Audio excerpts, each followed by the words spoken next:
Welcome to another transfer tips video where I highlight the players to buy, hold and sell ahead of Game Week 15, so let's get straight into it. So let's start off with a comparison here with Joshua King and Emmanuel Dennis, and I think both of them are worthy purchases, and I've kind of changed these types of videos slightly. So instead of highlighting 5 players for buy, holding and selling respectively, it's going to be 3 each with a kind of bonus segment at the beginning of the video, which is what you see here, a comparison. And here we have King and Dennis, and I think both of them are viable options. Dennis, of course, being a bit cheaper, but King statistically, and it's the same now even after Dennis's haul against Chelsea, King has the better stats across the board. 10 big chances compared to Dennis's 3. And across the board, XG, XA, XA, they're pretty much identical, but in terms of XG, King is far better. You look at shots in the box, that's where they're also identical, but I think the big chances is what really separates them. And also the fact that King is now on penalties, which was demonstrated against Leicester in game week 13, and then you also see the fact that Ismaila Sarr is injured and he missed 2 penalties when he actually last took them. In terms of key passes, identical as well. So really, if you look at them, they're quite similar statistically, but Dennis is second only behind Salah in terms of goal contributions with 12, 6 goals and 6 assists. King only with 5 and 3. So you could argue that Dennis is just more clinical and he might be the better asset. And I think, I can agree with that to a certain extent up until now. Stats are one thing, but if you have someone like Dennis who overperforms them, a bit like Son does to a certain extent, then you could just go with Dennis, who's also cheaper. But I also think the fact that King is now on penalties, that is also a big plus. And then you also factor in the African Cup of Nations. Even though Dennis might only miss 2 game weeks, that is still significant, and with King, he's not going to be going out to the African Cup of Nations, of course, so that is also something else in his favour. So I think both of them are great choices, and you can't go wrong with either, but if I had to pick one, I would still go with Joshua King. But having said that, both of them are buys. Here we have the informed James Maddison, and that's back-to-back double-digit hauls for the Englishman, and his stats across the season are pretty poor in my opinion in terms of the XG and XA, both over 2 big chances with 3 big chances created. But if you compare that to all the other options around 6 million, 5 million, etc., like Gallagher, Smith Rowe, and all these other options, the stats don't really stack up. Maybe Smith Rowe, you could actually compare his XG and XA stats to him, but I think there are better options in terms of sustainable stats. Having said that, for the next 4 game weeks or so, I think Maddison could be a very good purchase, so it's not too late to get in on him. And last season, around the Christmas period, he showed a kind of similar trend and form where he just went on a nice run, including some very nice returns in the double game weeks, and he did very well against Chelsea, I remember, although that was under Frank Lampard. But I think Maddison is a good choice. I think Villa, it's not the worst fixture in the world, but of course it's not the easiest, all things considered. But Newcastle and Everton are looking like 2 really good fixtures, especially if Everton do keep Rafa Benitez and they don't show any improvement. Tottenham at home isn't the worst, and I think Maddison and Vardy could cause damage in that fixture. Once again, the kind of stats aren't really that impressive, but I think Maddison's a very streaky player and he's full of confidence right now, and he did cite that he didn't really have that confidence in some of the months gone by, but I think over the next 4 he could be a very nice purchase. And if you don't have Jamie Vardy, you can cover Leicester City by buying James Maddison.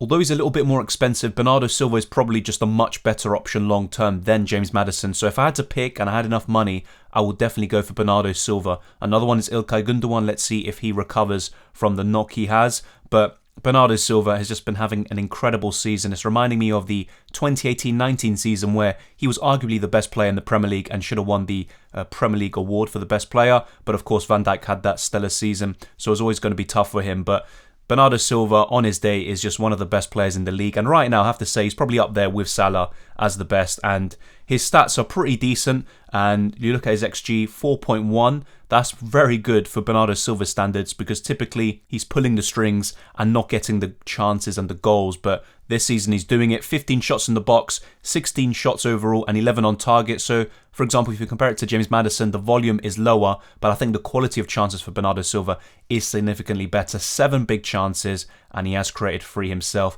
17 key passes, and you could say some of the goals are lucky or unsustainable. You see the goal against Aston Villa, that's absolutely world class, and is he going to do that every game? No, he's not. But Bernardo Silva will tick along nicely. He can get the occasional double-digit return, and he can get some bonus points. So for me, Bernardo Silva is definitely someone on my radar, and he can be coming in ahead of Game Week 16 to replace Rafinha. The final buy for this week is Tariq Lamptey, and I have been skeptical about him because of his injury record, but when he plays, he is just such a handful for the opposition, and he has a bonus points magnet when he gets an assist or a goal contribution or just a clean sheet in general. But Lamptey is definitely a good choice. The fixtures are quite mixed over the next 4 or 5, you could say, but still, I think Brighton can do pretty well in the long term and get the occasional clean sheet. And if you're looking for a replacement for Tino Livramento, or just you need that kind of budget defender, I think Lamptey could be one of the better ones, because not only do Brighton have a decent defence, but Lamptey has that bonus points accumulation that he can offer you over other options such as probably Tomiyasu, Ben White and all these others, Ait-Nouri. And the fixtures aren't too bad on the whole if you look long term. And one big chance created, but you have to factor in he's only played 7 games and quite a lot of them he's come off early or come on as a substitute. But Tariq Lamptey, 4 shots in the box as well, 4 shots overall and 2 on target. I expect those numbers to increase. If you look at the stats overall, they're not impressive, but he hasn't played that many minutes, and I think the more he plays, the more he's going to feel at home and do very well, just like he was at the beginning of last season when a lot of people were looking at him. It's time to look at the hold section, and this might be a bit controversial. A lot of people are thinking about selling Conor Gallagher, and in the last 2 game weeks he's been very poor, at least FPL wise, and in the last game against Leeds, his XG and XA were exactly 0, which is horrific to be honest, but still across the season, around his price, I think there's no one better. 4.12 XG, 3.47 XA, very good numbers for someone who started at 5.5 million and who's currently around 6.1. 7 big chances with 5 big chances created, 23 key passes, just excellent stats across the board, 17 shots in the box, 26 shots overall and 11 on target, but I am a bit worried about the impact. I mean, to be fair, in Game Week 14, of course, Milivojevic wasn't in the side, so Gallagher did take set pieces, but there's also the impact of MacArthur not being in the team, and if you compare the heat maps with MacArthur on the pitch and without, Gallagher's heat maps are just nowhere near, as promising, and he's not getting into these advanced positions as much when MacArthur isn't there, which is very frustrating and also worrying. And I kind of knew all of these things before buying him ahead of Game Week 14, but I still think long term with the fixtures, he will come good. And a lot of people did something similar where he produced, I think, 3 to 5 blanks in a row, and then they sold him, and then he started getting those returns against City, Wolves, etc. So Gallagher is definitely capable. A few of the goals have been fortunate, like the Wolves goal that I just mentioned, but Gallagher's a very good choice, and I would hold him for now. And let's say, for example, by Game Week 18, there's no signs of improvement. That's when I would probably sell for someone like Jared Bowen or look for the City midfielders a bit sooner. But for now, I think you should hold him and give him a chance because he has shown a lot this season. Now, this may seem like an obvious hold, but some people have been asking, should I sell Reece James because he has the knock? Obviously, he did miss out in the end against Watford because it looks like that late test wasn't very promising for Thomas Tuchel and Chelsea. But Reece James is a hold. Even if he does miss this West Ham game, he should be back by Game Week 16, and I'm happy to keep him for there. And that's why it's important to have good squad depth to cover for these 1 or 2 game weeks where a player like Reece James, who is so excellent this season, he misses out and then you can have someone else cover him. But his stats across the board are absolutely amazing, to be honest.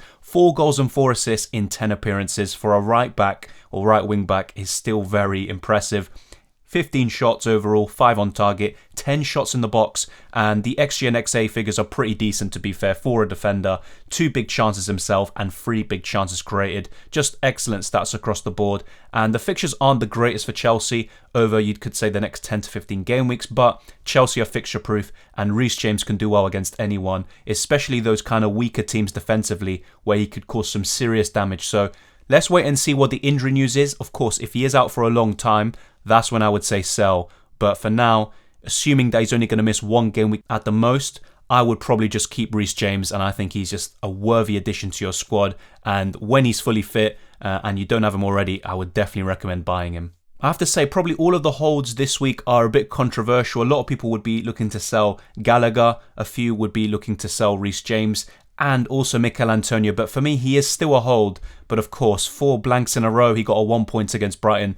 Very disappointing. I thought he'd actually do well in Game Week 14. His stats across the season are still up there with the very best, but of course it's just very difficult to kind of stay put when you see Ivan Toney notching 2 returns in a row. You see Joshua King and Emmanuel Dennis doing so well, and also of course the premium strikers are now coming into the equation once again. Bamford and Calvert-Lewin should be back very soon. So it's kind of difficult at the moment, but still not too many viable alternatives. I look at Raul Jimenez, I'm going to be talking about him very soon. Very poor fixtures, and on the whole, there's not too many strikers we can go to from Mikel Antonio. Now, if you do sell him, I don't think that's the worst decision in the world. But if you've kept him up until now, I think it's worth keeping, because after the Chelsea game, Burnley away, Arsenal away, Norwich at home, Southampton at home, and a lot of other good fixtures on the horizon. So I would probably keep Mikel Antonio. Still good stats across the board, of course. In recent weeks, it has been, beyond poor, to be honest, especially by his standards, but I would keep Mikel Antonio, and I think he will come good finally. And if I'm wrong, then I'm wrong, but I still have faith in him, and he has shown so much over the course of the campaign that I think he will start to deliver once again. So the final section is looking at the sell list, and this goes for any Wolves player. Even Jose Sa, who, to be honest, with goalkeepers you could be a bit more lenient and keep him, and of course Jose Sa has been one of the best keepers in recent weeks, but I would sell any Wolves asset, and Raul Jimenez is the only one other than Jose Sa who I'd consider maybe keeping. You don't have to sell him immediately, but the fixtures on the whole are so poor. You have to wait until game week 19 for that fixture against Watford to have a really plum fixture for Wolves. But for me, I'd sell all the Wolves assets if you can. If you have Hwang, if you have any of their midfielders or defenders, I'd definitely sell them. And Jimenez is still a good choice. He can tick along nicely, get the occasional return, even against these big teams like Liverpool and City, and even Brighton, Chelsea. All of those games, Jimenez is capable of scoring, but his ceiling is going to be even lower than usual. His ceiling doesn't tend to be that high anyway, and I think Wolves will struggle to score goals in certain games like Chelsea and City, for example. So in my opinion, I would probably just sell. Jimenez is still a good choice, of course, but with pretty much 6 of the next 7 games being so poor,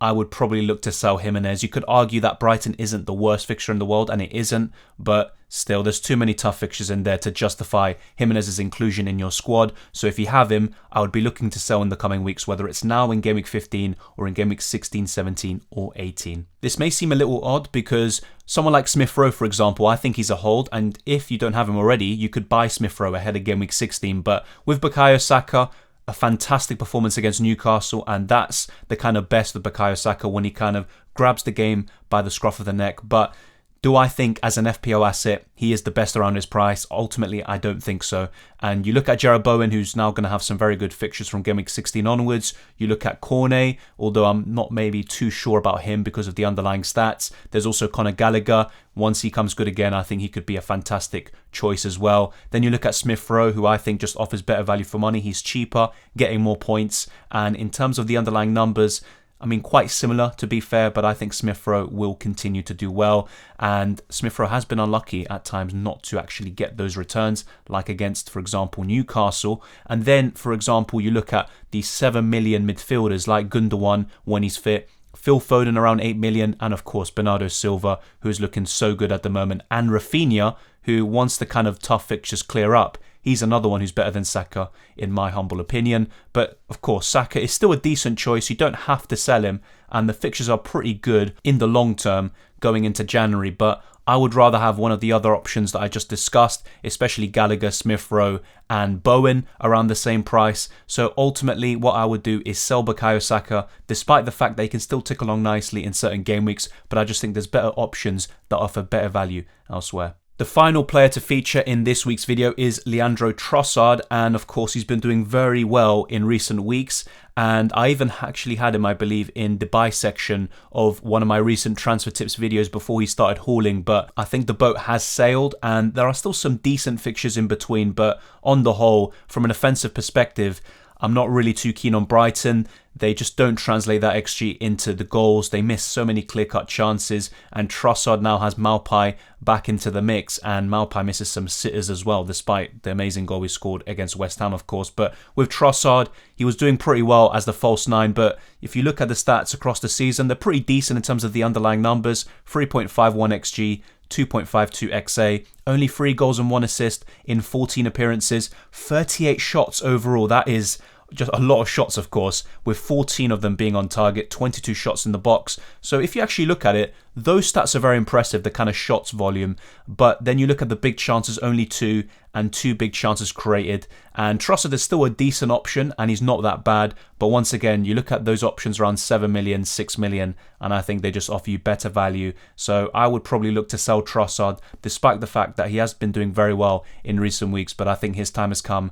and there are other choices you can go for that will offer you more points over the next 5 game weeks and even beyond. So I would look to sell him. So that's it. That concludes our transfer tips video for this week. Let me know if there's anyone else you want to kind of be covered. Of course, with Bernardo Silva, you look at him, for example, and you would also think, well, what do I do with Foden? I think if you have held Foden up until this point, I would look to hold him. But before that, of course, heading into that Aston Villa game, I would have looked to sell, to be honest, and that's what I said in my streams. And as for Gundogan, wait for more information, because if he is fit for the weekend, I think he's a great option, and I wouldn't be looking to sell if he is available. But thank you very much for watching. If you enjoyed this, smash the like button and subscribe if you're new around here. And we've got more deadline streams, reaction streams to come, and I don't think there will be a reaction stream for Game Week 14 specifically, but there will be one for Game Week 15, and that will probably be on the Saturday or Sunday. Let me know what you think down in the comment section below. Join the Discord server and follow me on Twitter and Instagram, Dylan_RCM,